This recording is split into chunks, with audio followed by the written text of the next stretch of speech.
Good afternoon or good morning, everybody.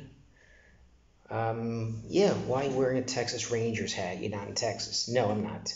But my good friend Rabbi Danny Ringelheim from Dallas, Texas, in Eretz Yisrael, and he got me this hat. He came for Shabbos, and he wanted to be part of this group, so I'll be sending him this Dvar Torah as well. So we'll shout out to Danny Ringelheim from Dallas, Rabbi Ringelheim from Dora Golding, and from Dallas, Texas. So this week's Parsha, pretty exciting, Parsha Tazria. Pretty exciting, except for those in Rapid Shemesh and Meshkan Shiloh, because I'll be laning tomorrow, God willing. Tazria, my mitzvah parsha. Hachodesh is not, neither is Rosh Chodesh, but I'm doing it anyway. So most people are pretty excited for tomorrow, except for about 100 people in my shul. Details to follow. So this week's Parsha Tazria, which actually is interesting, that it falls out before Pesach this year. So you have a triple header. Usually it's after Pesach, but this year before Pesach. My mitzvah parsha fell out to usually it's Sfira time. But here we are, Rosh Chodesh, tonight, tomorrow, and hachodesh, chodesh, tazria, kind of falls together. We just said the week before is the purification process. As the four parshios, we had Shkalim, Zachar, Para, and now going into Parsha Chodesh. The Jewish people are told they're going to be different. They're going to take a seh, they're going to have a carbon, they're going to eat carbon Pesach, and there's a different level of Kedusha. They're going to have Rosh Chodesh, a time for Hischadshus, a time for renewal, and there's a lot of lessons of the Kesher of hachodesh and Rosh Chodesh and Tazria. The Pri Tzaddik talks about that, how important it is to be a Baal Basar, not that way, a Baal Basar as opposed to an Adam. This week's Parsha talks about an Adam has tzaras, Ubasar, flesh has tzaras. Is there a difference? Adam, well, the word nirpa is only when it talks about Basar. O Basar, Shchin, Vinirpa. There's Basar, you have Shchin, and it can get healed a certain way. But by Adam, Yebonegat tzaras, there's no word nirpa. And we know that in the tefillah, midechosh bechadsho, mishas v'shabato, yavo kol basar shtachvos, yavo kol basar, kol adam shtachvos. The Haftorah, why not say all people bow down? Why every chodesh kol basar? Again, back to basar. And Omer of Zera, basar as opposed to adam, because a person does not be healed from tzaras, from tumah, from the Yetzer Hara, unless they literally take their heart and make it kibasar, feeling like basar, as opposed to an even. An even, a heart of even, you're not taking musar, you're still a balgaiva, you may be not doing what you're supposed to do, you don't want to hear anything from anybody. Called basar. If you turn your lave into basar, where it's human, and it can be changed and molded and it's malleable, then you could be healed. Then tzaras, you can be healed from it. Alidei Azov, we know that we take grass, so someone who makes themselves like an erez, like a cedar, you take Azov and you lower yourself. That's kind of what we're trying to do here. And the Pri Tzaddik talks about, many times he brings that, kinna, taiva, pretty bad, but the worst thing is kava. And when the snake says to Adam Chava, you'll be kelokim, yisem kelokim, this triggers Chav and Adam. This triggers them. I can eat this, I'll be like God. So the kavod aspect leads to the taiva. They didn't know what apple or tree it was, not that important, but kisei elokim. And that's and taiva and kina stem from kavod. Kavod's the worst thing. We know that King Uzziah, he wants this taiva, his kavod he does ketoras, and he gets tzaras from it. And think about it, Nadon Viu does ketoras, and they get burned. King Uzziah in Melachim does ketoras, and he gets tzaras.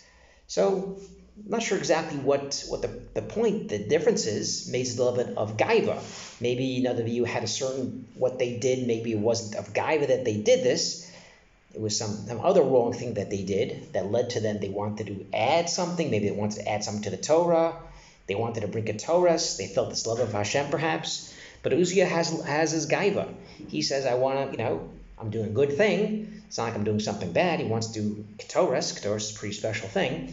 But that's gaiva. He thinks he could be better than a Kohen. And we know this by Gehazi, the same story. He wants money, he wants from the king, from Naaman, to cure the tsaras, and he gets tsaras as well. So this in of wanting, this in of gaiva, is really what causes this tsaras. Pretty bad stuff. Causes kina, causes hatred, causes sinas chinam, and all the bad things that come from kavod.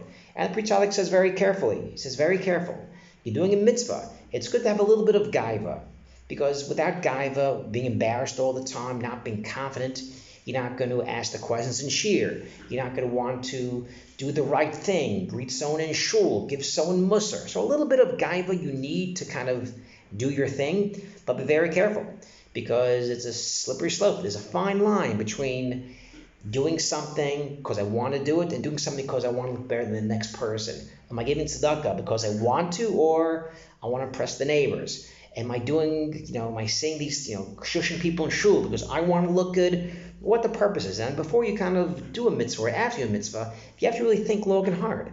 Why am I joining the shir? Why am I doing a mitzvah? Is it gaiva? Do I want to make myself look good? Or am I doing it really l'shem shamayim? That's a question we have to always ask ourselves. In Parsha Chodesh, which I'll link tomorrow, hopefully I'm going to cut this short in a minute or two, I got to practice the Parsha, but Yichuchem ish selabayis, se'avos selabayis, se'avos selabayis. What's the difference? Set for your house.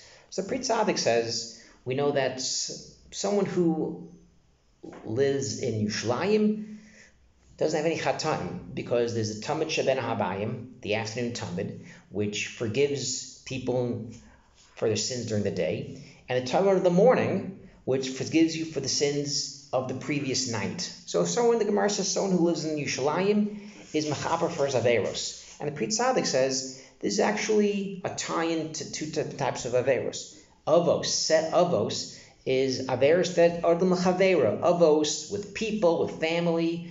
Those are theirs during the day. I'm going to work. Maybe I'm putting people down. I'm not supposed to. So part of the set of Arbayim, the afternoon, is the Averas during the day. During there's the day, I'm with people, I'm working, I'm at the shir, things of Chavero. The Talmud of the morning is Se Labayis. A Se, Mechaper, are things that I'm doing by myself. At nighttime, no one's around, I'm by myself. Certain Averas that I do, Adam Lamakom, and the morning Talmud is Mechaper for that.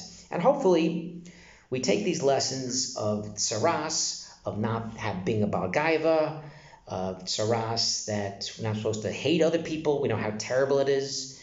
It's so bad that this tumah, you can't be with anybody else. Other tumah, you can stay in your house. Other tumah, you can be with your friends. But tsaras is pretty hardcore. Tsaras is from Gaiva. You're causing hatred. You're causing other people to fight with each other. You're making people feel bad. And the tikkun is you have to be by yourself and to kind of realize who you are, that you're part of the klal, you're not greater than the klal.